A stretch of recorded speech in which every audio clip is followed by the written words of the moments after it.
So let's get straight to the point. And I want to talk about Boostwall first, because it's gonna be a really fun deck and maybe a meta deck, but that will depend on how the rest of the meta evolves. So first off, I want to start by comparing this with someone like Arceus EX. Why would we play this over Arceus EX? It does a little bit more damage, same HP, same retreat cost, but Arceus can attack every turn, and also it has an ability that protects himself from status conditions. So why using Boostwall when the other guy is better? And the answer is for the support as Ultra Beast. So of course we have something like Lusamine, but we will also receive more support from this pack that we still don't know about. So with that, they can have an edge over the cards that we already know. Maybe stuff to increase damage, maybe even I'm expecting a card that gives a colorless energy, either as an item or a tool. So that's what's gonna make these cards good. They have to be, right? They're gonna be the new thing. They have to be strong. With that being said, how are we going to use Boostwall effectively?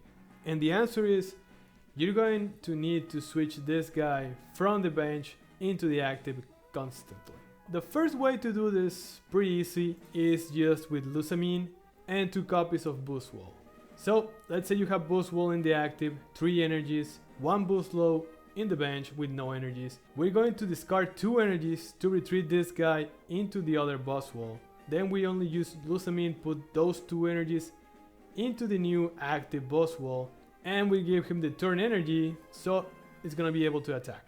Now we also can have Celesteela instead of the second copy of Boostwall, and it will work the same way. You retreat Boostwall, put Celesteela in the active, activate the effect of Celesteela, put her back into the bench, Boostwall back into the active, and then we use Lusamine to put that energy back into him, and that's it, right?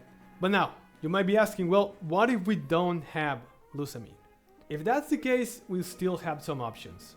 The first one is if we have a Boostwall in the active, Celesteela in the bench, and someone like either Pheromosa or Kartana in the bench as well.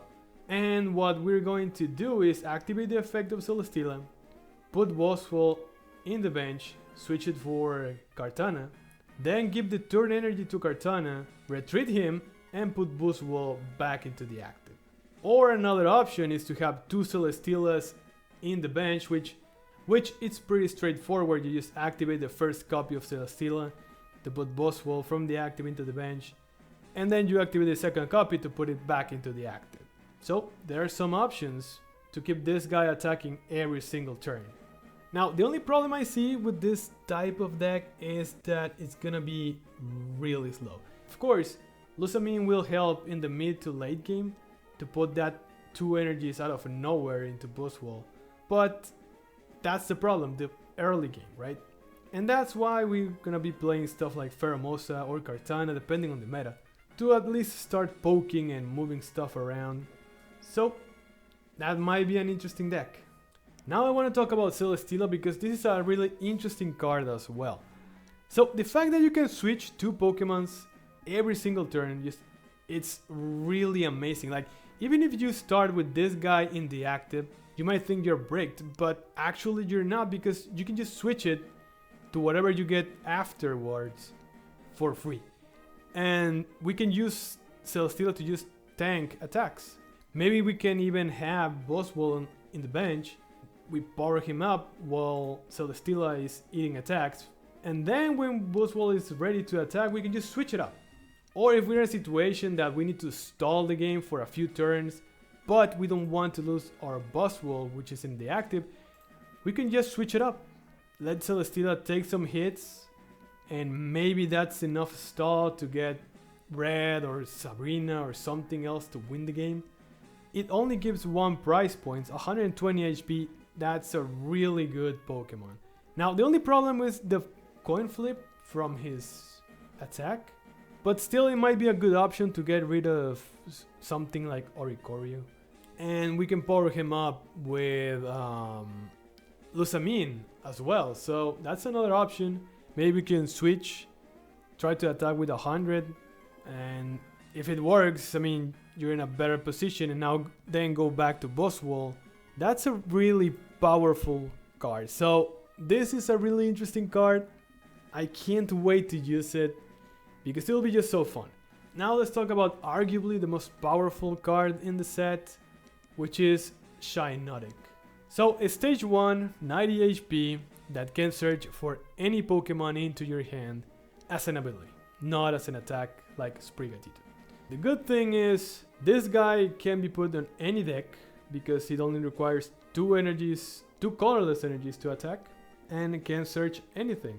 The options of what decks can use this are just all of them, like every single deck. But I think that decks like, Charizard, Solgaleo, or decks with Arceus will really need this card a lot, because the problem with those decks, they're powerful on their own, but the consistency is what puts them down. So I can see a deck like Arceus, Crobat, and this guy, in which you're just searching for the pieces, use only Dark Energy, and that's it, right? That deck weakness is if you don't pull Arceus or you don't pull Crobat. It feels like a more mediocre deck if you don't get those pieces together. So this guy might help a lot. And also, I mean, 2 energies, 40 damage is not perfect, but it's something, right? At least you can poke them a little bit.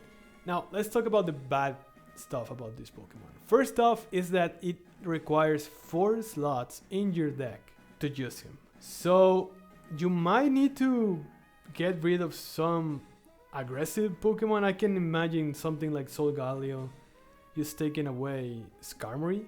Or maybe, there's a big maybe, we're gonna start seeing decks that have more than 10 Pokemon in them, including evolutions and stuff.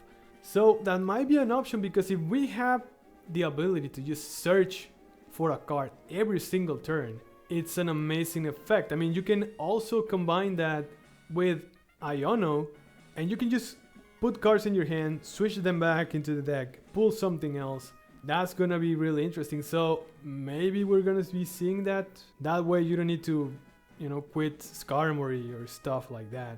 The second problem is that it's a stage 1, so the consistency out of its own is not that good. And also the fact that if you search for something, you might search the second copy of it. I mean, it's better to just get your win condition out as soon as possible. So the fact that you can search and maybe get the second stage 1, but you're just gonna be giving 1 prize points if this guy or the second copy gets knocked out. So it might not be that bad either way. Now, another one I want to talk about is, oh my god, I don't know how to pronounce this, Nihilego. This guy is gonna be really interesting because, I mean, you can just start the game with this guy in the active and you attach to him poison barbs, and that might be enough for the enemy not wanting to attack. So receiving 40 damage, 20 when you attack and the end of your turn, and then 20 at the end of the enemy's turn. And I can see a deck when you play this alongside something like Arceus CX and Crobat. I mean, you can just have Arceus, put the poison barb into it, have this guy in the bench, and now odds are the opponent is not going to attack just to poke, right? They have to commit the one shot. So that's a really interesting option. And as well, if you combine this with Crobat poke, we're talking about 50 damage in your turn, and then 20 damage in the opponent's turn, 70 damage in total. That might be really good. And the fact that if things go south, you can just attack with this guy and poison them either way. And as well, you can pair this with Pokemon that can just attack and poison, like the Wooper, maybe. And actually, you can just attack with Wooper and then put Rocky Helmet into it, having this guy in the bench.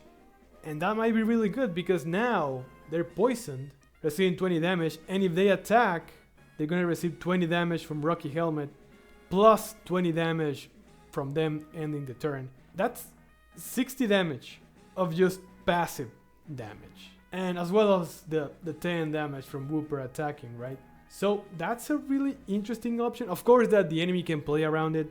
Maybe they can get rid of the poison. or decide to not attack. But still, receiving 20 damage every turn as passive is not something you can just ignore, and you have to do something about it before it just knocks out your Pokemon with 40 damage every single turn. Another card I want to talk about is Gustlord. So what I think about this guy is being used in an 18 trainer deck. Because with 2 energy you can just stall the game really hard. Like the fact that every single turn is like a Team Rocket grunt. And you can also play Team Rocket grunt alongside this guy. The odds of you taking energy from them are going to be really high. You can stall until you have all the energy you need to start attacking with 120. And then when one copy of it gets knocked out, you can just put the other one 170 HP and then use Luminine to put those 2 energy back into it. It might be really interesting because yes, 4 energies, it's a lot. But the fact that you can stall just taking energy away from the enemy, that's a really good option as well. And finally, I also want to talk about Blacephalon. So I still don't know how this guy is gonna be used. I mean, the easy answer is just as a finisher, just as Marshadow or the Oricorio, Psychic Oricorio. So the way is you can use this in a fire deck. Whenever your main Pokemon gets knocked out, you can just pull Blacephalon from the bench with 0 energy. Use Lusamine to put the energy that Pokemon had into him, put the turn energy into him as well, and just swing for 130. Now, of course, the reason why it's just a finisher is because you're gonna be left with little to no HP. 30 HP to be exact. Anything can knock you out after that, so you would really want to finish the game by that point. But at the same time, there's a chance that the enemy won't be able to knock you out. I mean, if you get rid of their main Pokemon and then they don't have an answer to keep attacking, or maybe they have a basic Pokemon that does 20 damage, you might be able to swing again and win the game, even though hopefully him getting knocked out by his own attack is not gonna give the enemy the point they need to tie. Still, it's a really interesting guy. I mean, the problem I see with this, if you start the game with this guy in the active, because it requires 2 energies to retreat, doing nothing, and the fact that if it gets poked a little bit too hard, that by the time you attack, it's gonna get knocked out. And that's when having a second Blacephalon might be really interesting, because if you can at least attack once with the first one, again, you can use Lusamine to power up the second one and start attacking with 130 again. But in that case, the thing is, you need to one-shot the enemy. Because imagine you attack with 130, then the enemy has, let's say, 150 HP, they end up with 20, and now you have to attack with the second Blacephalon 130 just to take 20 out of them. That will not feel good. That's the reason why I think if you play Blacephalon, you have to play red as well to be able to one-shot all those EXs, basic EXs, with 150 HP. But what decks to use this in is gonna be really difficult. Maybe something, I don't know. And that's about it. The rest of the cards, I think they're pretty straightforward, so I don't feel like talking about them. And that's it for now. Bye!